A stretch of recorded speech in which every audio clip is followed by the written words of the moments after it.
तो बाबा ने जैसे कहा कि बाप ज्ञान का सागर है, तो हमने ये प्रैक्टिकल दादी को देखा कि मास्टर ज्ञान सागर। कोई भी किसी प्रकार का व्यक्ति हो, प्रश्न कभी सीधा पूछते थे, कभी टेढ़े बांध के पूछते थे, ब्राह्मण हो, बाहर वाला हो, वीआईपी हो, कुछ भी हो, परंतु जो भी प्रश्न पूछते थे दादी 1 सेकंड के लिए शांति में जाती थी, बाबा को याद करती थी, बाबा का आह्वान करती थी और उनको दृष्टि देते, फिर उनको ऐसे उत्तर मिल जाता था जो उनके दिल को बिल्कुल वो छाप लग जाती थी। और दादी जो बात जैसी है वो दादी बताने में संकोच नहीं करती थी। आजकल कई वीडियोस स्मृतियों के चल रही हैं, तो एक विदेश में एक भाई है, वो हाउस ऑफ लॉर्ड्स में था, तो उसका नाम ही था लॉर्ड वगैरह वगैरह।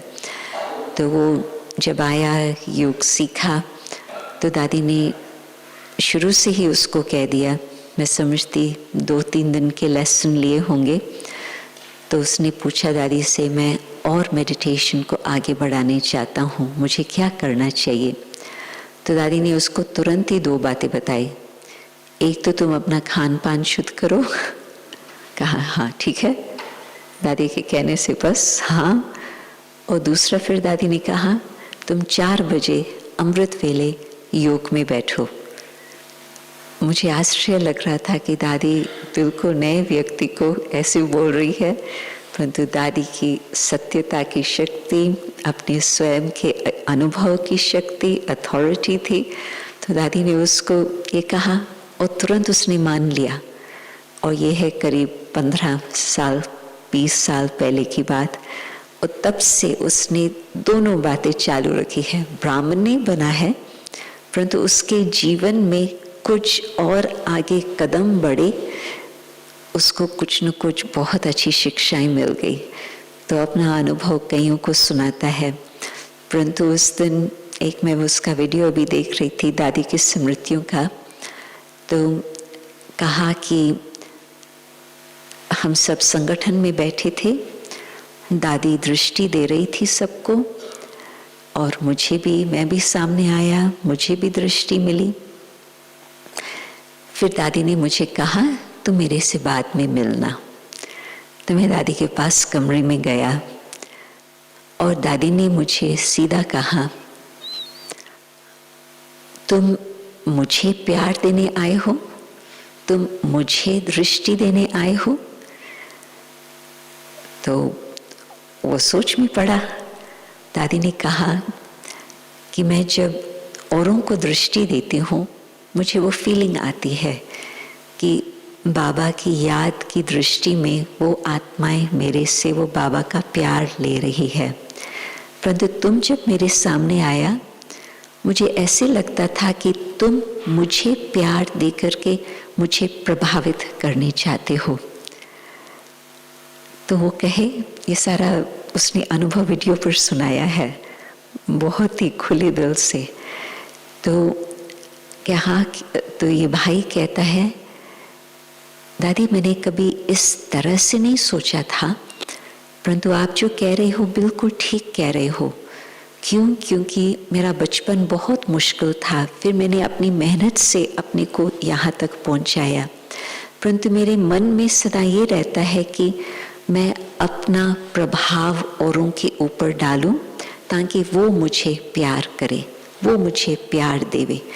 तो मेरे मन में ये कोई कॉन्शियस रीति से मैंने नहीं किया, परंतु आपने ठीक बताया कि जो मेरी अंदर की भावना ये होती है कि मैं औरों को इम्प्रेस करूं ताकि वो मुझे प्यार करे।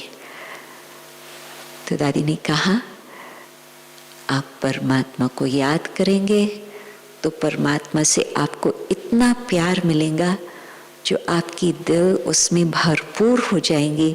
फिर आप ये कभी नहीं सोचेंगे कि मुझे आत्माओं को इम्प्रेस करना है या मुझे आत्माओं से प्यार लेना है।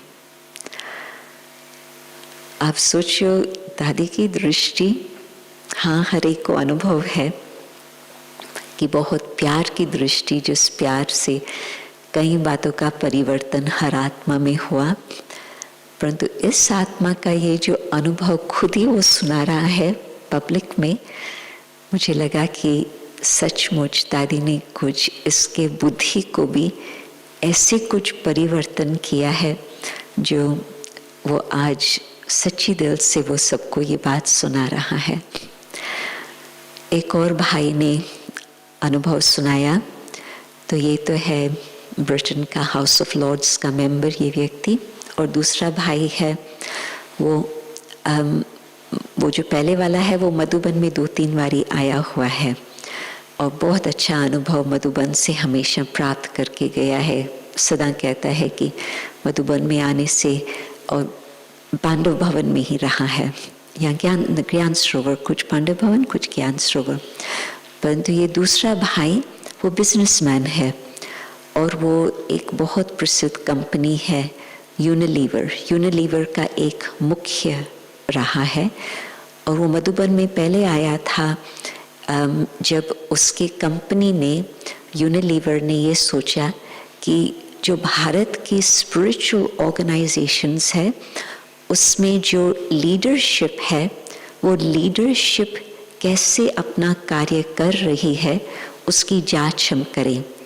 तो इस भाई को ब्रह्मा कुमारीज की एक फ्रेंड से पता चला था, कॉल ऑफ टाइम में वो आता रहा। तो जब संस्थाओं का नाम निकला, कोई साईं बाबा के पास जाए, कोई रविशंकर के पास जाए आदात, तो इसने तुरंत जो बना रहे थे प्रोग्राम उनको कहा मुझे ब्रह्मा कुमारीज के पास जाना है। तो ये आया था और उसके साथ, क्योंकि यूनिलीवर हिंदुस्तान यूनिलीवर इकट्ठे हैं, तो कुछ भारत के लोग थे, 4 लोग आए थे और उसमें ये भी अपना मुख्य हिसाब से वो भी आया था। तो सब कुछ देखा, सब कुछ किया। तो उनका ये प्रश्न था कि यहाँ सब कुछ कैसे ऑटोमेटिकली चल रहा है, पता नहीं चलता है कि कौन हेड है, कौन लीडर है, सब कुछ अपने आप ही हो रहा है। फिर उसको जब दादी जानकी से मिला, यहाँ ही दादी कॉटेज में ज्ञान सरोवर में, तो दादी से एक तो प्रश्न पूछे, दादी ने बहुत अच्छे उसको उत्तर दिए, तो बहुत ही अच्छा उसको लगा। और फिर बाद में मुझे कहता है कि सच्ची लीडरशिप ये है जबकि इतनी नम्रता हो, जो और सब बाकी काम चल रहा हो और पता ही न चले कि लीडर कौन है। न उसका चित्र था उस समय कहाँ पर, न उसने कुछ उसका वर्णन सुना, बिल्कुल गुप्त। परंतु कहता है कि इतनी उस आत्मा में शक्ति थी, जो इस अनुभव के बाद उन्होंने सिंगापुर में रहते थे उस समय, तो सिंगापुर में दादी और हमारा जाना हुआ, तो उसने दादी के लिए एक संगठन रखा। फिर दादी को वो रास्ते तक गाड़ी तक छोड़ने आया होटल में, बड़े होटल में प्रोग्राम था, और दादी अचानक ही रुक गई और दादी को जैसे ऐसे करती है ना दादी तो दादी उसको कहे कि आप फलानी डेट पर फलानी टाइम पर मेरे पास लंदन में आना। तो कहता है कि पता नहीं मुझे उस समय क्या हो गया, मैंने तुरंत ही हाँ कहा। दादी मुझे बुला रही है सिंगापुर से लंदन में आने के लिए फलानी डेट पर, मैंने हाँ कह दिया। न मैंने अपनी डायरी खोल के देखा, न मैंने अपने असिस्टेंट से पूछा, न मैंने अपने ऊपर वाले से पूछा, मैंने तुरंत ही हाँ कह दिया। तो कहता है कि ये क्या कमाल थी दादी की, इतनी स्पिरिचुअल अथॉरिटी, जो मैं उसको उस समय ये भी कहूँ कि दादी मैं देख करके बताऊंगा, मैं ये भी नहीं कह सका, मुझे आना है ज़रूर। और मैं लंदन में पहुंचा और उस समय एक और भाई मिला, तो उसने भी कहा कि हम क्यों यहाँ आए हैं। तो मैंने भी कहा कि दादी ने मुझे बुलाया, परंतु क्यों बुलाया है, क्या करना है, मुझे नहीं बताया, परंतु मैं आ गया। और एक तीसरा भी भाई था जो अमेरिका से आया था, तो एक सिंगापुर से, एक इंडिया से और एक अमेरिका से, 3 भाई आपस में मिल रहे हैं और कह रहे हैं दादी के बुलाने पर हम आए हैं, परंतु क्यों आए हैं मालूम नहीं। तो फिर तो उस समय टाइम ही ऐसा था, तो जो शाम का दादी का क्लास होता था तो दादी फिर उनको कहे आप क्लास में चलो। तो फिर क्लास के बाद वो जब तक दादी फिर आई, क्योंकि दादी ने उनको बोला था कि मैं फिर मिलेंगी, तो जब तक दादी आए तो मैं उनसे बैठी थी। तो कहे कि और कुछ कार्य न भी हो, हमारा यहाँ आना 1 घंटा दादी की बातें, भगवान की बातें सुनने से हमें अच्छी प्राप्ति हुई है, बहुत क्लैरिटी आई है कई बातों के लिए। परंतु फिर दादी जब आई तो फिर दादी का एक विशेष काम था ही। उस समय ब्रह्मा कुमारीज की नेगेटिव पब्लिसिटी वेबसाइट पर बहुत चल रही थी और वो वेबसाइट बढ़ता जा रहा था, नंबर 1 हो गया था। आप ब्रह्मा कुमारीज टाइप करो तो पहले वो वेबसाइट आ जाता था।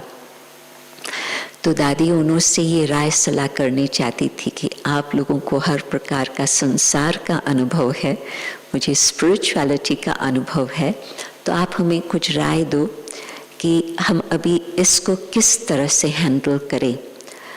तो उन्होंने एक बात बताई दादी को, मैं भी थी, तो दादी को बताया कि दादी अंदर की जब सफाई हो जाती है संस्था की, तो फिर कोई कितना भी कुछ कहे कुछ उसका इम्पैक्ट नहीं होता, परंतु अंदर की पूरी सफाई नहीं होती है अपने सिस्टम्स की, अपने अंदर के मुख्य लोगों की, तब तक कुछ न कुछ चूं चलती रहेंगी।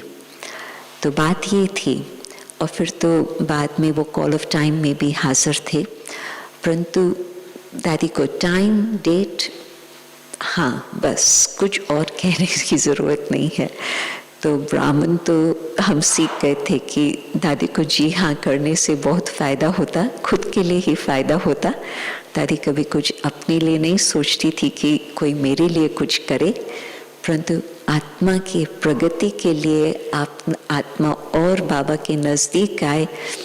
जैसे आज बाबा ने कहा, हर आत्मा के प्रति शुद्ध संकल्प, दादी की भावना हर आत्मा के प्रति रहती थी। ऐसे हमारी सब दादियाँ वरदानी मूर्त। हम सबका भाग्य है कि ऐसे आत्माओं के हम न सिर्फ संपर्क में आए, परंतु नज़दीक के संबंध में आकर के उनसे बहुत कुछ सीखने को मिला। ओम शांति।